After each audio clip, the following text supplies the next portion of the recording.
E hoje nós vamos falar sobre um conceito muito importante para a aviação comercial chamado altitude ótima. O que é, como é definido, para que serve e qual a vantagem de se voar nessa altitude o máximo de tempo possível. Então solta a vinheta e fica comigo.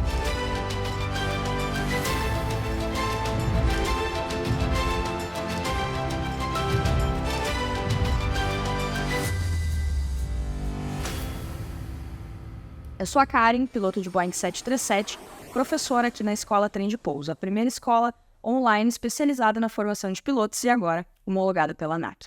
E hoje nós vamos entrar num assunto bastante específico do curso de piloto comercial, que é muito importante para a aviação comercial, que é o conceito de altitude ótima. Então, logo de cara, a gente já consegue entender que o próprio nome já sugere o que é essa altitude. Altitude ótima, ou seja, é a melhor altitude para a qual uma aeronave deve voar, ou seja, ter o melhor consumo específico, ou seja, economizar quantidade de combustível por milha voada. E como que a gente faz para se manter sempre nessa altitude ótima ou mais próximo dela? Se a gente for olhar a teoria desse conceito, a gente vai ver que conforme o peso da aeronave reduz ao longo do nosso voo, e sim, as aeronaves comerciais variam muito o peso ao longo do voo, porque o combustível vai sendo consumido, o que não acontece nas nossas aeronaves de pequeno porte, que a quantidade de combustível é muito pequena, não sendo suficiente para mudar de forma considerável o peso. Então vejam que esse é um conceito que, embora exista na aeronave de pequeno porte, ele não é tão influente, porque o peso da aeronave de pequeno porte não muda tanto quanto o peso de uma aeronave comercial. Então, conforme o peso da aeronave comercial vai reduzindo através do consumo de combustível ao longo do voo, a altitude ótima tende a subir. Então, a altitude que a aeronave economiza mais combustível vai ficando cada vez maior. O ideal, se a gente for analisar, seria que a gente fizesse uma parábola, que a gente saísse da nossa origem e voasse até o nosso destino, fazendo uma parábola praticamente perfeita. Mas aí os controladores de tráfego aéreo iam ficar loucos com a gente, né? Imagina cada minuto tu solicitando uma nova altitude de voo. Sem contar que a gente tem aquela regra lá no nosso piloto privado, né? Que fala sobre os rumos e os níveis de voo, par e ímpar. Então, nem sempre a gente vai poder voar na nossa altitude ótima, dependendo do sentido, né? Que a gente estiver se deslocando no espaço aéreo, dependendo das aerovias. Então, esse conceito de fazer uma parábola, ele é totalmente inviável, seja pelas regras de tráfego aéreo, ou seja pelo trabalho que isso daria para o nosso controlador de voo. Imagina controlar todas as aeronaves no mundo inteiro voando em uma parábola perfeita. Então, isso é literalmente impossível. Então, sabendo que o peso da aeronave comercial diminui com o passar do voo, a altitude ótima vai ficando cada vez maior, a gente sabe que quanto mais a gente conseguir se aproximar dessa altitude ótima, melhor vai ser o nosso consumo, mais a gente vai economizar combustível. E a grande maioria das companhias aéreas, inclusive, bonificam os pilotos a partir da economia de combustível. Então, é um incentivo, afinal de contas, o piloto está lá na frente, na cabine de comando. Então, muitas vezes a gente, literalmente, né, como a gente fala, tem a torneira na mão, né? Então, a gente pode gastar mais combustível, gastar menos combustível, dependendo das decisões que a gente tomar a bordo. Então, por exemplo, o controlador autorizou uma proa direta. A gente pode seguir para aquela proa direta ou pode cumprir o perfil do procedimento. Claro que a gente vai estar sempre trabalhando com segurança e, ao mesmo tempo, eficiência. Então, se eu sei que eu preciso cumprir o perfil de uma chegada, por exemplo, para conseguir desacelerar a aeronave, para chegar na rampa correta, ou qualquer outro que seja julgamento dentro da cabine de comando, ok, vou ter que gastar mais combustível em prol da segurança.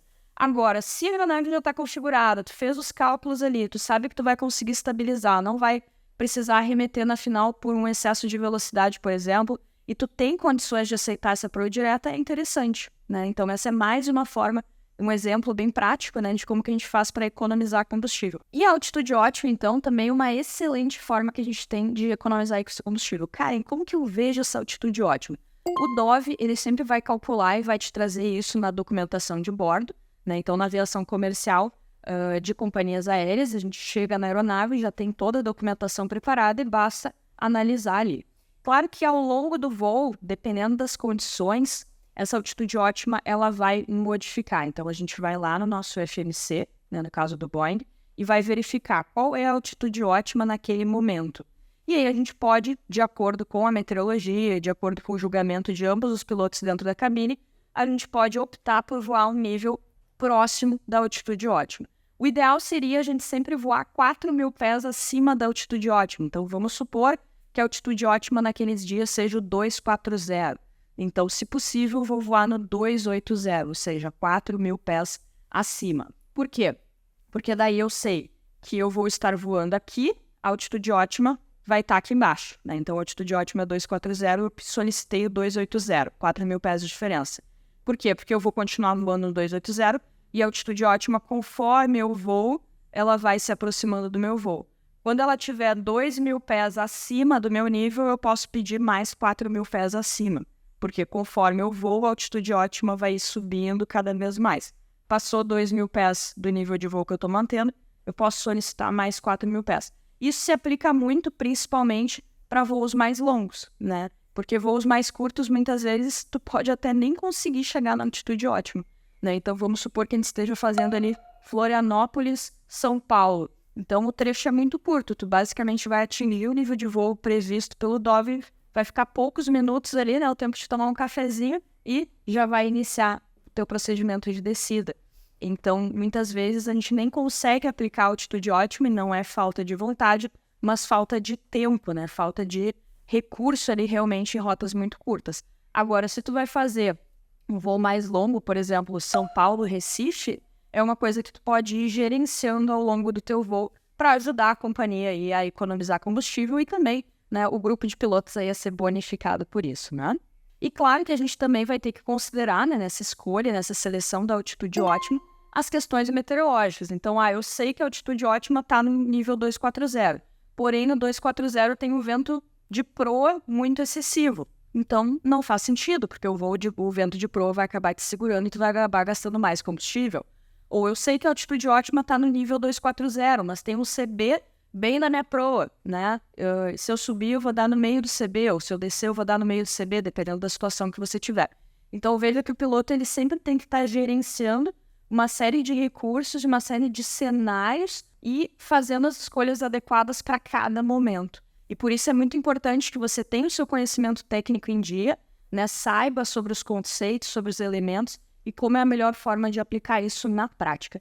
E é por isso que a Escola Trem de Pouso é tão relevante na sua formação, porque você vai estar tendo aula com professores pilotos que vivem diariamente todos esses cenários na aviação e conseguem trazer o conteúdo de forma muito exemplificada. Se isso faz sentido na sua formação, aqui embaixo vão estar todos os links dos nossos cursos teóricos da formação de pilotos. Você pode fazer tudo isso de forma online e decolar a sua carreira rumo à cabine de comando da aeronave dos seus sonhos. 3 pontos baixado travado e eu te vejo no próximo vídeo.